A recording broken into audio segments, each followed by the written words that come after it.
ગુજરાત સરકાર દ્વારા શિક્ષણના આધુનિકીકરણ અને છેવાડાના વિસ્તારોમાં દીકરીઓને ઉત્તમ શિક્ષણ મળી રહે તે હેતુથી કરોડો રૂપિયાના ખર્ચે પીએમ શ્રી શાળાઓનું નિર્માણ કરવામાં આવ્યું છે, પરંતુ તાપી જિલ્લાના ઉચ્છલ તાલુકાના વડપાડા નેસુ ખાતે આવેલ પીએમ શ્રી કન્યા નિવાસી શાળા બાબરઘાટ યુનિટ 2 ની હાલત કંઈક અલગ જ વાર્તા કહી રહી છે।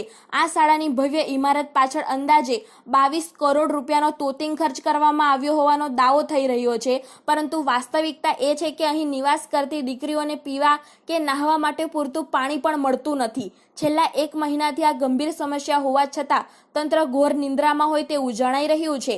તાજેતરમાં સોશિયલ મીડિયામાં વાયરલ થયેલા એક વિડીયોમાં શાળાના જ એક મહિલા યોગ શિક્ષિકા દીકરીઓની વેદના રજૂ કરી રહ્યા છે। તેઓ જણાવી રહ્યા છે કે હોસ્ટેલમાં પાણીની એટલી ભયંકર તકલીફ છે કે દીકરીઓએ સ્નાન કરવા કે અન્ય રોજિંદી ક્રિયાઓ માટે કલાકો સુધી લાઇનમાં ઊભા રહેવું પડે છે। જે સમયે દીકરીઓના હાથમાં પુસ્તકો હોવા જોઈએ તે સમયે તેઓ પાણીની ભારે ડોલો ઉચકીને રઝળપાટ કરી રહી છે। આ દ્રશ્યો જોઈને કોઈપણ સંવેદનશીલ વ્યક્તિનું હૃદય દ્રવી ઉઠે તેમ છે। વહીવટી તંત્ર દ્વારા દીકરીઓને માત્ર પાણી આવી જશે તેવા પોકળ આશ્વાસનો આપીને રવાના કરી દેવામાં આવે છે, પરંતુ જમીની સ્તરે કોઈ જ નક્કર કામગીરી કરવામાં આવતી નથી। શિક્ષિકાએ વિડીયોમાં ગંભીર આક્ષેપ કરતા જણાવ્યું છે કે હોસ્ટેલમાં જવાબદાર વોર્ડન કે અન્ય મેનેજમેન્ટ સ્ટાફની ગેરહાજરી હોય છે। દીકરીઓ ભારે ડોલો ભરીને ભીના રસ્તાઓ અને સીડીઓ પરથી પસાર થાય છે। જો કોઈ દીકરી લપસી પડે અને તેને ગંભીર ઈજા પહોંચે તો જવાબદાર કોણ? વધુમાં અત્યારે બોર્ડની પરીક્ષાઓ ચાલી રહી હોય અને તેનો માહોલ જોવા મળી રહ્યો છે, ત્યારે દીકરીઓનો અભ્યાસનો કિંમતી સમય પાણી ભરવામાં વેડફાઈ રહ્યો છે। જમ્યા પછી હાથ ધોવા માટે પણ પાણી હોતું નથી, જેના કારણે દીકરીઓના આરોગ્ય પર મોટું જોખમ તોડાઈ રહ્યું છે। 22 કરોડની બિલ્ડિંગમાં પાયાની જરૂરિયાત સમાન પાણીની સુવિધા ન હોવી એ તંત્રની કામગીરી સામે અનેક સવાલ ઊભા કરે છે। આ વિડીયો વાયરલ થયા બાદ સ્થાનિક લોકોમાં અને વાલીઓમાં ભારે રોષ જોવા મળી રહ્યો છે। જો કે તાપી સ્વરાજ ન્યૂઝ ચેનલ આ વિડીયોની પુષ્ટિ કરતું નથી, ત્યારે લોકો સવાલ કરી રહ્યા છે કે જો સરકાર આટલા મોટા પાયે બજેટ ફાળવતી હોય તો આ નાણાં ક્યાં વપરાય છે? શું દીકરીઓને માત્ર રહેવા માટે પથ્થરોની ઇમારત કાફી છે? તેમની સવલતોનું શું? આ અહેવાલ દ્વારા ઉચ્ચ કક્ષાએ બેઠેલા અધિકારીઓ સુધી આ વેદના પહોંચે અને ઉચ્છલની આ દીકરીઓને વહેલી તકે ન્યાય મળે તેવી આશા વ્યક્ત કરવામાં આવી રહી છે। જો આગામી દિવસોમાં પાણીની સમસ્યાનું કાયમી નિરાકરણ નહીં આવે તો દીકરીઓના શિક્ષણ અને સ્વાસ્થ્યની જવાબદારી કોની રહેશે તે સૌથી મોટો પ્રશ્ન બની ગયો છે। જો કે વહીવટી તંત્ર દ્વારા આ મામલે યોગ્ય કામગીરી કરવામાં આવશે કે નહીં તે તો આવનાર સમયમાં જોવું રહ્યું। બ્યુરો રિપોર્ટ, તાપી સ્વરાજ ન્યૂઝ, તાપી। આવી રીતે બિચારી છોકરીઓ લાઈનમાં ઊભી છે, 1 મહિનો થઈ ગયો છતાં પણ પાણીની વ્યવસ્થા અહીંયા કરવામાં આવી નથી। પીવાનું પાણી હોય કે નાવાનું પાણી હોય કે જેમ તેમ કરીને જે પાણી મળે છે એટલા પાણીનો યુઝ છોકરીઓ સ્નાન કરવા માટે કરી લે છે। વોશરૂમ જવાનું હોય તો એવા સમયે છોકરીઓને પાણી નથી મળતું।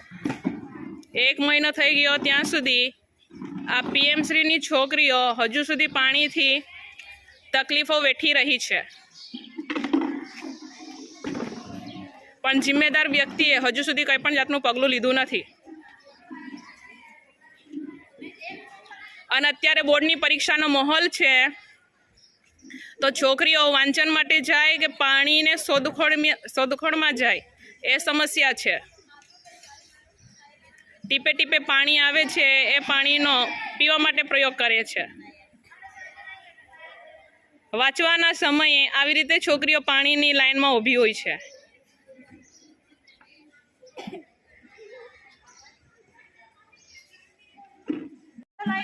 નમસ્તે મિત્ર, હું એક પીએમ શ્રી સ્કૂલની અંદર યોગ ટીચર તરીકે ફરજ બજાવી રહી છું અને આ હોસ્ટેલની અંદર નિવાસ કરું છું। પણ 1 મહિનાથી આ સ્કૂલની અંદર હોસ્ટેલમાં છોકરીઓને પાણીની ભયંકર રૂપમાં તકલીફો છે। થોડું ઘણું પાણી જે આવે છે એ સવારે અને સાંજે આગળ આવતું હતું તો એનાથી છોકરીઓ નાહવા માટે એ પાણીનો પ્રયોગ કરતી હતી, પણ હવે સમય વધી ગયો છે અને પાણીની સમસ્યા પણ વધી ગઈ છે, છતાં પણ તંત્રએ કંઈ પણ જાતનું પગલું લીધું નથી। સ્કૂલ તો 22 કરોડની બિલ્ડિંગ છે, પણ પાણી મળવાનું અહીં મુશ્કેલ છે। છોકરીઓની સમસ્યા કંઈ પણ અહીંયા સમજી શકતું નથી. હજુ સુધી છોકરીઓ ફરિયાદ લઈને ઓફિસમાં ગઈ છે, પાણી આવી જશે, પાણી આવી જશે એવું આશ્વાસન આપવામાં આવે છે, છતાં પણ એ આશ્વાસન આપ્યું છે પણ એનું નિરાકરણ થયું નથી. અને છોકરીઓ આવી રીતે ડોલો લઈને લાઇનમાં ઊભી હોય છે. વાંચવાના સમયે આવી રીતે લાઇનમાં ઊભું રહેવું પડે છે. જે ડોલ ભરીને લઈ જાય છે એનો તો સ્નાન કરવા માટે પ્રયોગ કરી લે છે, પણ ત્યાર પછી બીજી જે ક્રિયાઓ હોય છે, વોશરૂમમાં જવાનું હોય, ટોયલેટમાં જવાનું હોય, તો એ પાણી લાવશે ક્યાંથી? તો એવી બધી સમસ્યાઓ અહીંયા થઈ રહી છે. એક તરફ બોર્ડની પરીક્ષા છે, છોકરીઓ વાંચવા બેસશે કે પાણીની લાઇનમાં ઊભી રહેશે. એજ્યુકેશનનો સમય, વાંચનનો સમય બગડી રહ્યો છે. એજ્યુકેશન પર એક બાજુ અસર થઈ રહી છે અને પાણીના અછતના કારણે આવી બધી સમસ્યાઓ અહીંયા થઈ રહી છે. જમી લઈએ છીએ તો ક્યારેક હાથ ધોવાનું પાણી નથી રહેતું, પીવાનું પાણી નથી રહેતું. તો એવા સમયે અમારે શું કરવાનું? કોની પાસે સમસ્યાનું સમાધાન કરવા માટે જવાનું? કારણ કે અમે પણ હોસ્ટેલમાં રહીએ છીએ, એ સમસ્યાથી અમે પણ પીડાઈએ છીએ. અમે તો કહીએ છીએ પણ છોકરાઓ કોને કહેશે, કોને જણાવશે, એનું સમાધાન કોણ કરશે? તો એનું સમાધાન વહેલી તકે થાય એવી જિમ્મેદાર વ્યક્તિઓને ખાસ વિનંતી છે. નહીં તો આ છોકરીઓને અન્યાય કોણ આપશે, ન્યાય કોણ આપશે? જમવાનું મળે છે, પાણી નથી મળતું, જમવાનું મળે છે, પાણી ના મળે તો એનો શું મતલબ? અને આવી લાઈનોમાં અહીંયા કોઈ પણ જિમ્મેદારી વ્યક્તિ અહીંયા હાજર નથી. અત્યારે અમારા એક મેડમ ઊભા છે જે સંસ્કૃત વિષય ભણાવે છે, એના સિવાય વોર્ડન કે કોઈ પણ મેડમો અહીંયા નથી.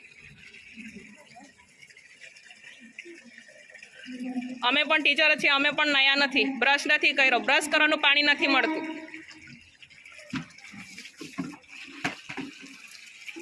આવી રીતે છોકરીઓ ડોલ લઈને જાય છે અને એવા સમયે કંઈ ભીનું થઈ ગયું હોય, કોઈ છોકરી પડી ગઈ હોય, એનો પગ ભાંગી જાય, હાથ ભાંગી જાય, તો એના જિમ્મેદાર કોણ લેશે? આવી રીતે છોકરીઓ પાણી લઈને જાય છે,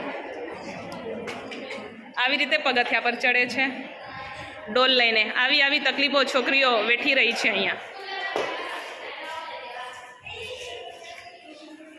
આ નીચે એટલું પાણી છે, એવા સમયે પાણી